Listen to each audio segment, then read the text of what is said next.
Today, we are going to be talking about Blade Runner 2049, so stay tuned.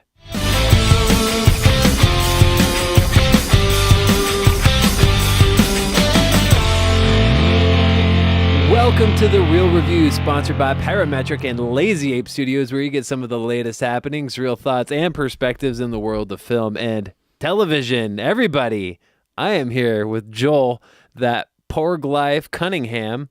Porg. Oh, come on. Porgs, dude. You've got to attack me because of my porg dislike? Yeah, dude. Hey, if you don't know what porgs are, you probably can't see this, but that's a porg. He's that new Star Wars character that they're adding for the next Last Jedi they're going to film. sell a bajillion of plush dolls That was are the porgs. only element of the new trailer that I really didn't like. And it was immediately because I saw it and I was like, cash grab. That was exactly what I saw. Is he in other, I'm guessing he's this is his first time. He's not in any other type of media? He's in like some animated shorts that came out recently. Okay. Preparing. So it's kind of like C-3PO's red arm. Oh, you wondering how I got my red arm, aren't you? No, I think we're going to find out. They're probably really intelligent. Maybe Porg is like the Jedi Master. They're like little Yodas. He's like the new Yoda. They're like penguin puffins. Okay. Well, I could just tell from the way that they design. They never make like an ugly, little thing. It's always a really adorable little thing. But, like a BB-8. Yeah, like a BB-8. Exactly. I liked BB-8 though because BB-8 fits with the droid thing. This might fit. Maybe it fits. Joel, who am I today? Today, you are Matt, sits in his car at night and watches The Flash. Hey. It's so true. It's so true. Yes. Yo, The Flash is back. The Flash is back. We'll be talking about that probably in our Tube Talk episode. Yes. Coming up after this. But you were catching up on the first episode, which I have not had a chance to see. Yes. But I got big hopes based upon your impressions. Yeah, dude. Yeah. It's like basically retconning all last season. Absolutely. But why don't you tell more about the podcast? Yeah, man. So what we do on the Real Review podcast is we approach... drinking LaCroix. Well, drinking LaCroix, yes. Yeah. We are unofficially sponsored by them. They don't pay us. In fact, we pay them to drink their beverages, but it's worth it. It's LaCroix people, if you're watching us, please send us LaCroix. We will drink them forever on air. It's worth the cost. Anyways, the $4.99, whatever it is for $4.99 for that. Well, for the case. Oh, okay, yeah, for the case, yes. Not the individuals. So, that would be a little excessive. So. The way that we break it down is we like to approach film review from kind of our different perspectives. And we got two semi-extremes on how we approach things. Yes. Joel, you were very analytical, critical, very in the details and nitpicky and maybe a little negative, where I am maybe a little bit more about how does it make me feel? Does it hit me in the feels? Does it make me feel like more emotional? Am I attached to this character more so? I'm potentially more emotionally unstable. Mm-hmm. And good way of putting it, good cop, bad cop. Yes. Kind of how I see it. Well, yeah, kind of, a little bit. Not quite that way. But. And that's kind of, so we kind of blend those two together, and that's what we get, the Real Review, and that's what we do. Which, based upon our conversation earlier about the film we're talking about today, Blade Runner 2049, that actually might play a pretty big impact on our review for this one. Yes, I kind of briefly mentioned something to you earlier. Yeah, we might be a little bit at odds in regards to certain aspects. Yes. So we'll be getting into that, though. I'll probably get some hate mail, too. I'm excited. Maybe. I mean, we don't get too much hate mail. But thankfully, our listeners are pretty friendly. It's all good. But Joel. Yes. Why don't you tell everybody how they get connected with us? Sure. I will definitely do that. So we've got our website, which is realviewmedia.com. You can check us out there. We're always posting really awesome stuff. And then additionally, we have our Facebook, which is facebook.com/realreviewmedia. So true. Yes. We have our Facebook. We have also our Twitter and our Instagram, which is both at Real Review Media. Love to connect with you on those. And then lastly, if you want to drop us a line, let us know what you think of the podcast. Yeah. Any thoughts for reviews or potential inquiries for different stuff we're going to be doing. You can send us an email, drop us a line at realreviewmedia@gmail.com. Also, we recently revived our YouTube channel. We did. Yes. Which, if you're watching this in video, you realize this. Yes. You know what's actually really fun is I've been doing trailer reaction videos. You've been doing a ton of trailer I know. Like every day you're doing like 3. I'm like, where are you finding the time for all these trailer reactions? So there's an abandoned break room at my work. Oh, wow. Okay. I go in there. It's actually an abandoned office. I go in there, I lock the door, and I basically just sit there. And it only takes a couple minutes, and I'm just like, oh, that looks cool. And I react to the video. I recently dropped the one for the Last Jedi trailer. Yeah. That one gave me goosebumps, but not all of them do. Some of them do. And check out. We're going to post stuff on there, start doing some stuff, and I'm going to keep doing trailer reactions, getting some good responses from you guys. Doing so those. I appreciate that. Yeah. I have not done one yet. I don't think I will be, but we'll see. So good. Maybe one day. I'll find my own little vignette video that I can do for something like Joel tears apart blah, and I'll just sit there and I'll give like a 5-second tear apart of a film. How about That's going viral. It's going to go viral immediately. Very true. Yes. Anyways, so let's dive right into this beast, because this week we are talking about Blade Runner 2049. Oh yeah, one of the biggest releases of the year. Yes, and very anticipated by a lot of people. Correct. Some people have been waiting for this for 35 years since the original came out.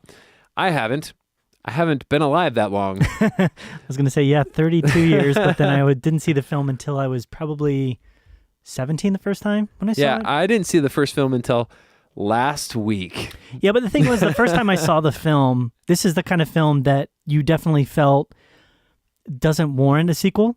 Like when they were originally releasing films during this era that, they're releasing the original Blade Runner, this wasn't an era where sequels were common. Right. There were certain types of films where you knew they were going to make sequels for them, like Bond and everything, but this was a type of film where it was like, this is a standalone sci-fi noir type film that's probably never going to see a sequel. But we live in an era now where everything and its brother is going to have a sequel. Right. So I'm already waiting for the Blade Runner reboot that inevitably is going to bring about. If it makes money, they're going to do a sequel. Yeah, pretty much. Well, we're going to talk about that in a second too, because I think the sequel might be up in the air for this guy, but we'll see. Mm-hmm. So just to give you a breakdown, if you're unfamiliar with it, this is a sequel to the original.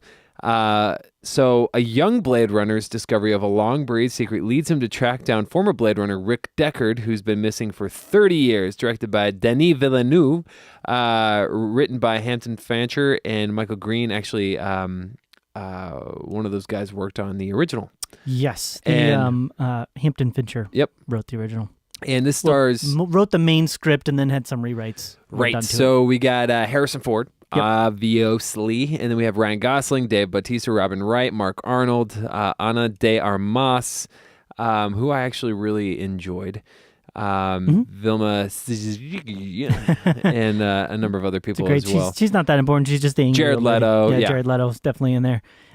Sylvia Hoeks, I should say. Also. Sylvia Hoeks. Hoeks as Love. She's a little bit intense. Yeah, and then also Edward James almost makes his cameo appearance basically as Gaff. I did like that. Unfortunately, he didn't do his city speak quite as much as I was hoping. He was kind of known for that in the original with the city speak style, which is a language in the original that they'd kind of invented over time, I guess you could say. Yeah, well, he's had a lot. He's had 35 years to just be like, I'm done with that I guess that's true. A lot has gone on, so I don't know if you had a chance to look into this. Is outside of the whole movie talk, but at some of the short films and additional content that they released to kind of explain the period between the first and the second film. So Denis Villeneuve, director, decided that he had to figure out, okay, well, what actually happened between this, 30-ish year period between the first film and the second film. For sure. And so he partnered with a couple famous directors and stuff like that to create a couple short films, as well as an animated short, which kind of talks about the blackout that's mentioned in 2049. So if you get a chance, they're interesting. Okay. They're cool to check out. I'll have to check it out. I heard about them, but I never watched it. Yeah, they're pretty cool. And they're short. They're each 11 to 12 minutes. So let me break this down for you real quick, just so you understand where I'm coming from. I liked Blade Runner 2049. I didn't love it. Yeah. But like I said earlier, I had just seen the original Blade Runner, the final cut, by the way, which a lot of people recommend. Yes. I saw that for the first time last week. I have differing opinions, and we can talk a little bit about the different Blade Runner type There's 5 different versions, you guys.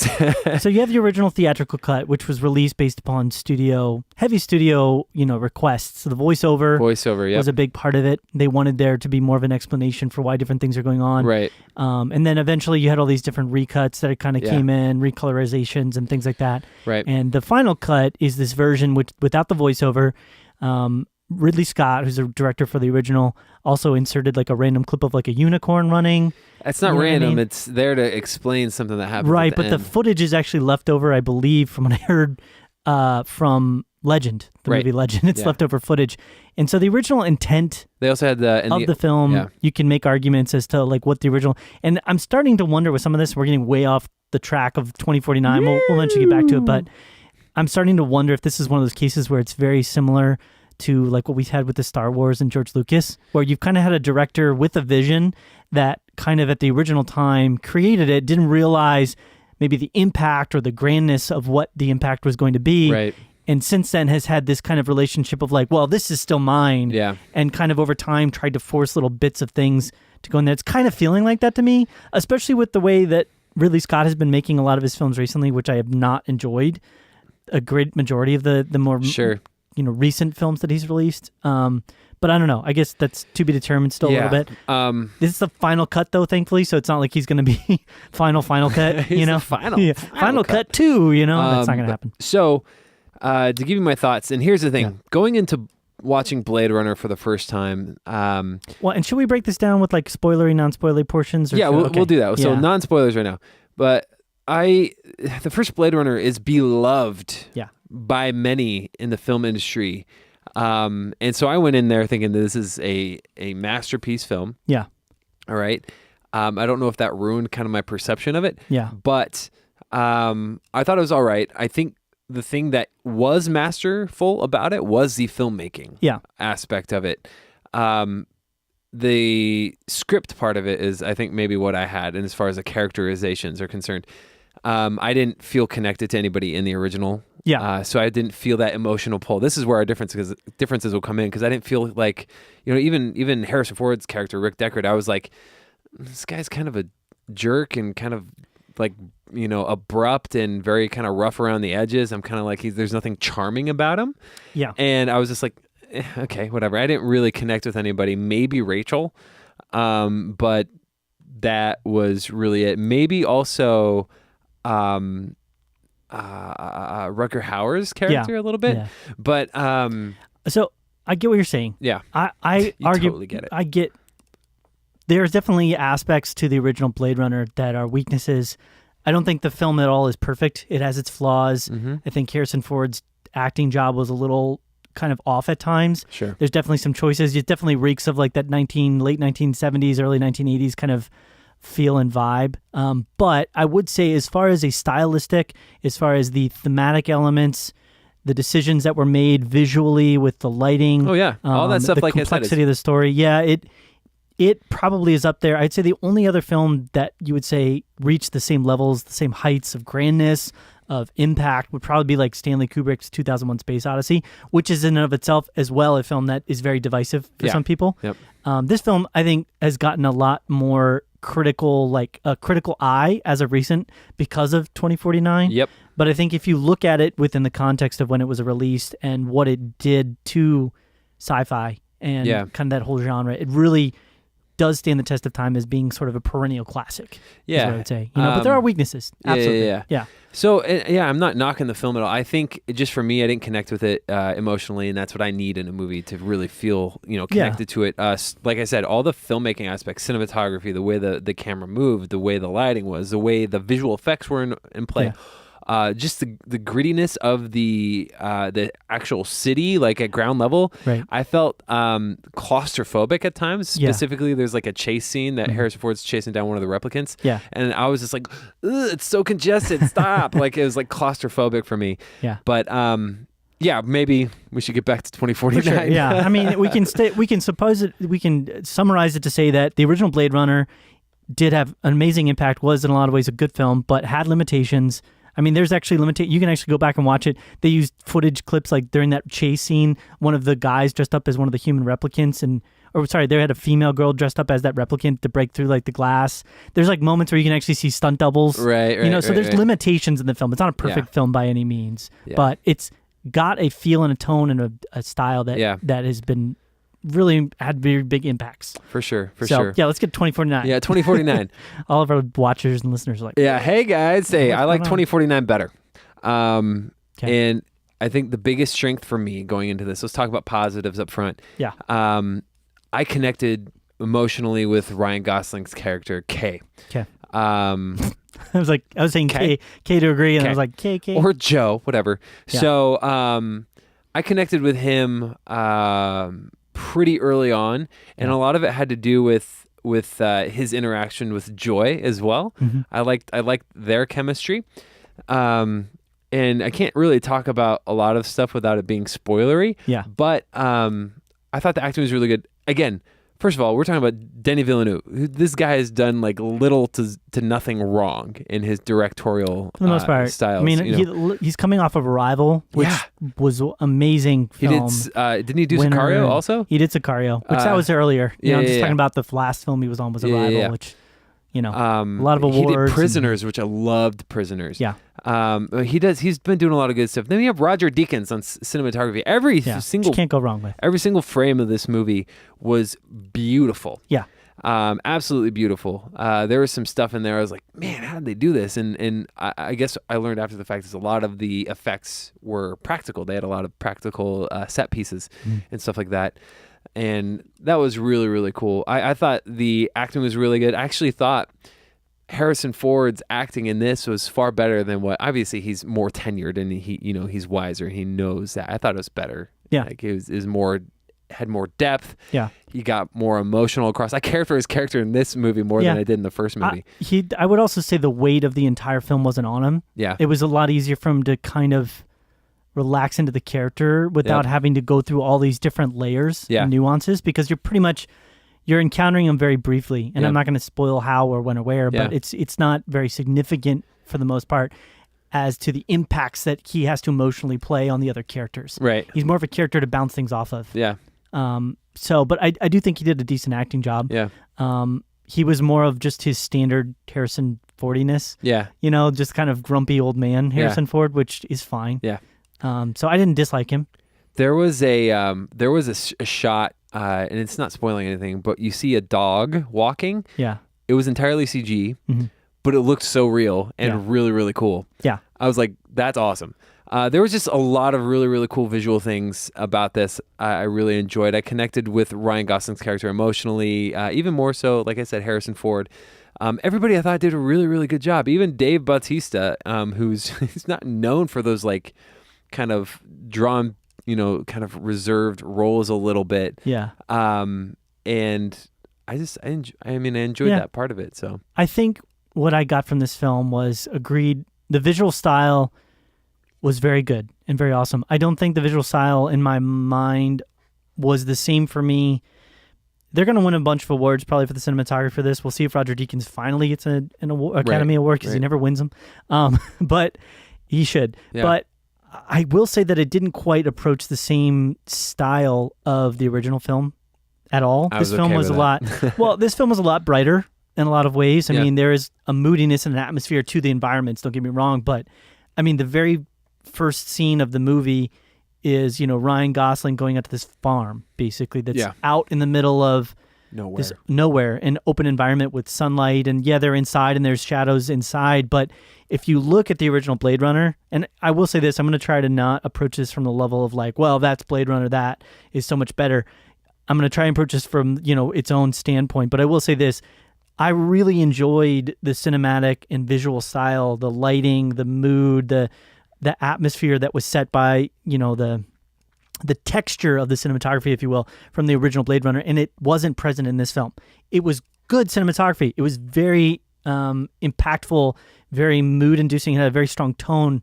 You could even say maybe in a sense it was like an expansion of the world, but I didn't like it as much because it didn't elicit that same noir feeling, is what I would say. The noir tone was really hugely there because of the lighting and the cinematography of the original film. This film was much more for me, and I'm not saying good or bad. I'm just talking about generalities here of the film. This was more of a sci-fi mystery, whereas the original was more of a sci-fi noir. Yeah. It had that punkish type thing too going on with the leather and the neon lights, and everything felt dirty and raw and grimy. Yeah. There was a lot of rain. They spent I think pretty much all of this, all of the movie was basically spent in the city as well. Right. Whereas this film, very minimal amount of time. He's got a few interactions with Mackenzie Davis. There wasn't a lot of ground level stuff. A lot of it is in buildings or out in environments or kind of floating around and like looking at things. And that's just a difference. I'm not going to attack that yet and say that like, oh, that was horrible. They were going for something different. Right. And what I really was trying to say there, and I think I kind of briefly said, was it was an expansion of the Blade Runner universe. Now, do I think that was a good expansion? Was that a worthwhile expansion? That's where I'm a little like, yeah. Well, what were your positives, though? So, obviously, Cinematic style. I thought the acting for the most part was really, really good, except for I didn't really like Jared Leto. It wasn't necessarily his fault. I think the role just didn't fit him as well as it should have. When you look at the original, main, Wallace versus Tyrell type comparison, I was expecting somebody that was a little bit more experienced. It almost had inklings of, I can't think of it, Batman versus Superman with Lex. Really? Yeah, it had inklings of that to me. It felt like a person trying to act up to an age instead of just being that age. Oh, no. Inklings of that. And I'm not saying he did anywhere near as Jolly bad Rancher? Yeah. I'm not saying he did anywhere near as bad of an acting job. Eat it. Because he was interesting. Eat the Jolly Rancher. Yeah, but there was also limitations. Well, we're talking about positive. Yeah. So I'll stick with the positives for now. So I do think that the acting, for the most part, was really good. And there was I really liked that they tried to set a mood. They didn't just, like with a lot of the shots, you're just kind of looking at environments, you're looking around, seeing different things. They're letting you absorb kind of the environment, and that does set a tone and a feel for a scene. And I think the action at times as well was very visceral. Yeah. Much more so than the original. There was a couple scenes of real strong violence. I mean, the opening one Tyrell too gets his eyes plucked out. Yeah. Spoilers. But, there's just people getting really massacred a couple times here with a couple things. And it was almost borderline horror in some ways to me. Oh, okay. The way that it was just so strongly I don't want to spoil things. We'll talk about that maybe more when we get to the spoiler talk. I didn't get those vibes. Yeah. So those are kind of my main positives. Okay, I gotcha. I mean, that does take you far. I'm able to forgive a lot when there is a strong visual style. Yeah. And Roger Deakins had a very strong visual style, and it really did emote a lot of things and a lot of feelings through that. Okay, let me talk about my negatives. Okay. Too dang long. Well, yeah. This movie was that's kind of the one, everybody's saying that. Nearly 3 hours long. Yeah. It did not need to be 3 hours long. I know a lot of times they were probably milking, hey, let's get, a lot of this cityscape, and I appreciate a lot of that stuff, but it didn't need to be 2 hours and 45 minutes long. Yeah.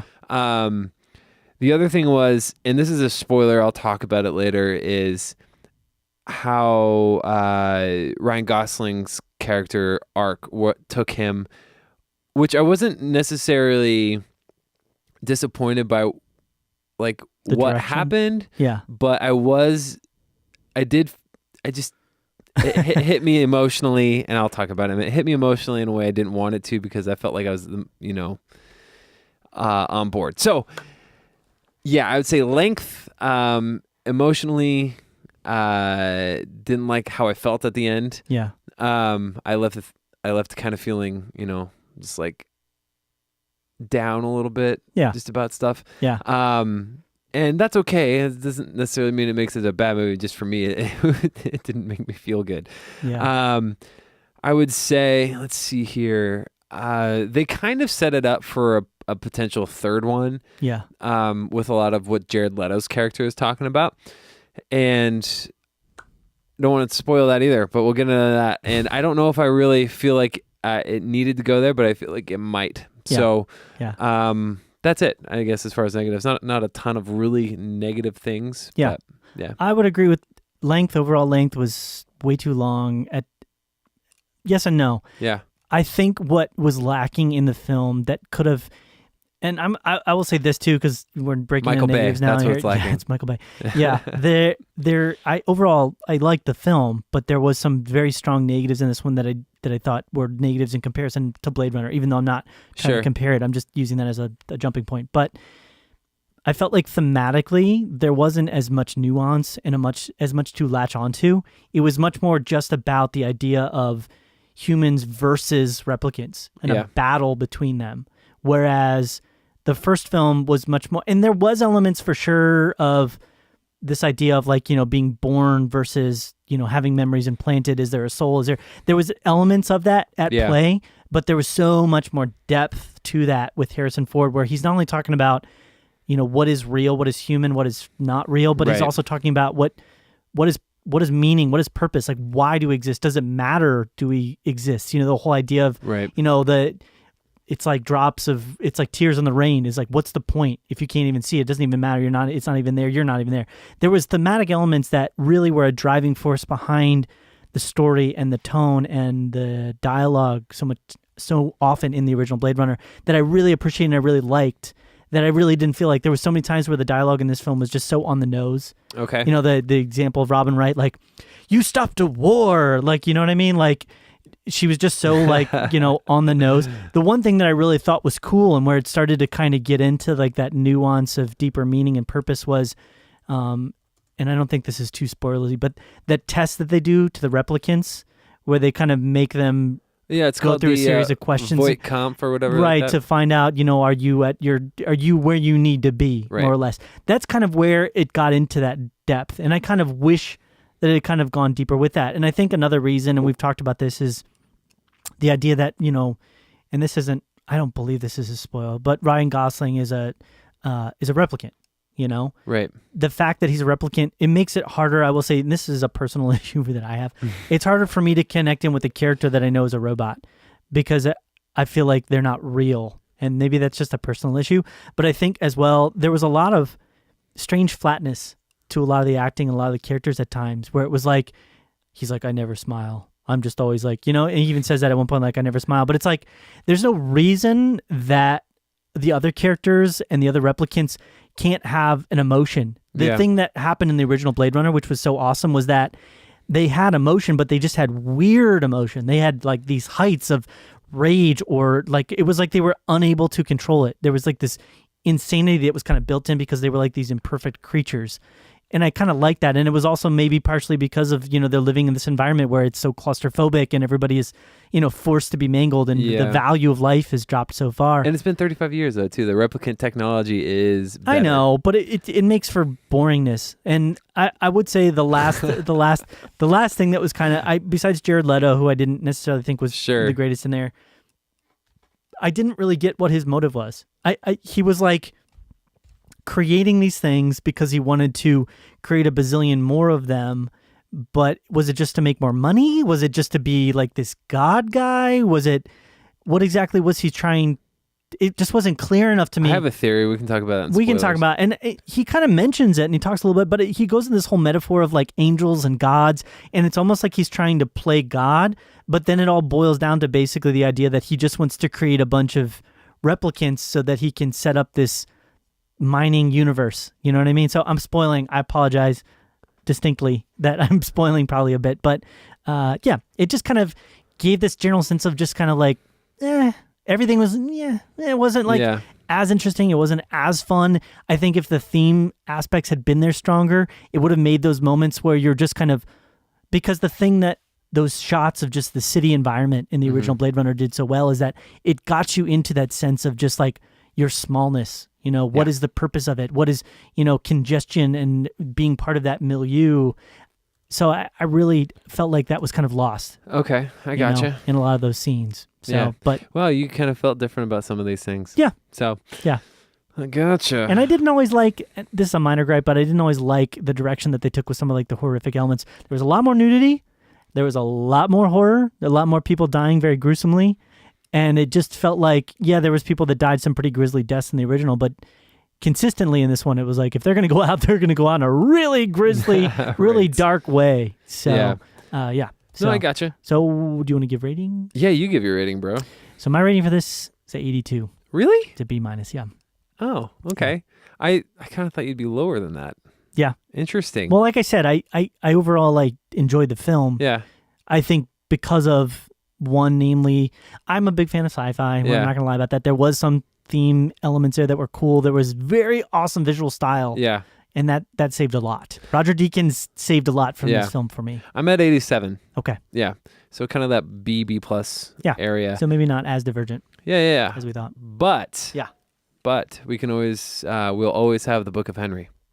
Let's not go there. Okay, so we're gonna go like this now. We're gonna be, hey, spoilers coming up. We're gonna go into spoilers. So if you don't want to hear any spoilers, we're gonna dive deep into this. Stop the video. Real quick. Stop it. Stop. Don't watch any more video. Don't listen to any more podcasts. Stop the podcast. Here we go. 5, 4, 3, 2, 1.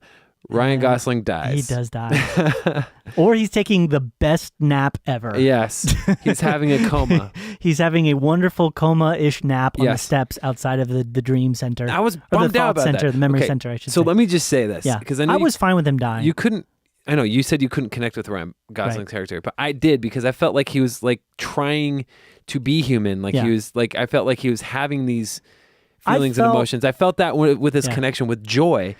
And so I was like, I was kind of on board with him. He like loved her, and then she, she died. That's where I was the most connected to him. Yeah. Is when he lost Joy. Yeah. That was probably my saddest moment of the entire film. Right. I mean, that was really dark. I'm like, Joy. Yeah. She's such a. But that also begs the question. I mean, why didn't she just like back herself up to an external hard drive? He didn't only have to have one copy. He couldn't like you can't make additional copies of this and send it to the cloud or I was super bummed out by that. I mean, I've got my editing computer right over there, and I'm backing it up to like 5 different places right now. Right. So the big twist in this movie is, replicant Rachel had a baby, Deckard's kid. Right. So.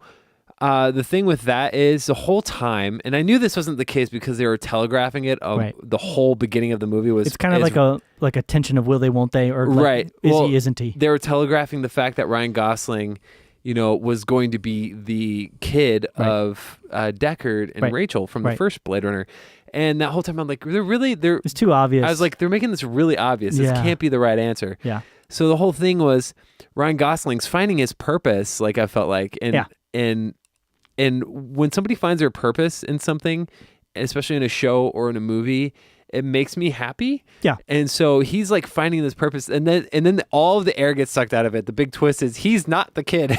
Yeah. And he's like, and I just felt devastated for him. I was like, he definitely this is such a bummer. Right, because he just lost Joy. Then he also found out he's not human. And he has or like whatever no that would be. It wouldn't be human. It would be a replicant baby. Yeah. Which they never. That's the reason I was having problems. Is they never really explain certain aspects of what that would mean if you're like a baby of a replicant. They didn't really explain enough about how that works and what that means to me. There's one thing we do need to talk about, and that was the scene with Mackenzie Davis and Joy. Oh, that was weird. The lovemaking scene that started off. She was Black Mirror. She's the winner. Yeah, the San Bernardino. Yeah, San Bernardino. I don't remember, but that's Junipero. Beside the point. Yeah, San Junipero. That scene started off kind of sweet, and it's like, she's doing what she can to make her boyfriend happy. Lover, whatever you want to call him. And then it got really weird, and it just kept going and going and going. And then the moment that it got really weird to me, and I kind of was like, ugh, was the part with the hands on the back of his head. Oh, really? And it turned into like The Ring or something, or like The Grudge, where you see like these intertwining double hands behind his head. Remember that? I didn't find that weird. They got super weird to me, and it was like, I got it, but I didn't. And then part of the thing to me that kind of like things were kind of left a little bit open. It didn't make sense to me. Sure. So when did Joy start telling him that he was special because he was born? You know what I mean? Because she's like saying, "See, I was always telling you that," and then that turned out to not be the case. So that kind of undid that. And then additionally, he's going back into the city. Joy just loved him. Yeah, but then he's going back into the Los Angeles city. And I thought that was a really cool scene, a very effective scene though on the rooftop when she's experiencing rain for the first time. I thought that was cool.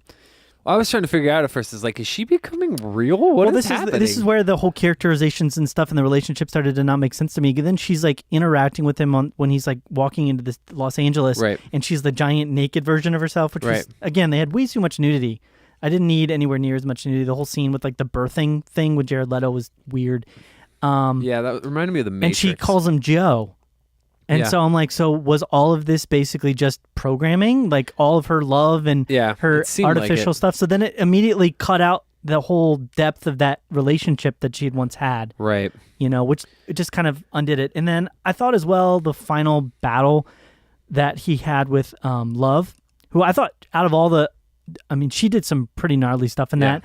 The punch that she did to the poor, I can't think of his name, but the mortician guy. Yeah, when she's like, "Here, hold this," and she like, that was gosh. That's what I'm saying. It like took on horrific elements. Yeah, that was where crazy. She, like, that was one of the worst broke his ones. neck from the back, and he's like compressed. Yeah, it was just he's just bleeding out of everywhere. Exactly, his eyes are filling with blood and That's stuff. right. It was so dark, and it was like it felt viscerally like, why are you going this extreme with it? I was kind of okay with it. I mean, it didn't give me that off-putting, but tonally, I don't know. It was just it was a bit odd because the film felt a lot, and this is where I was at with the lighting.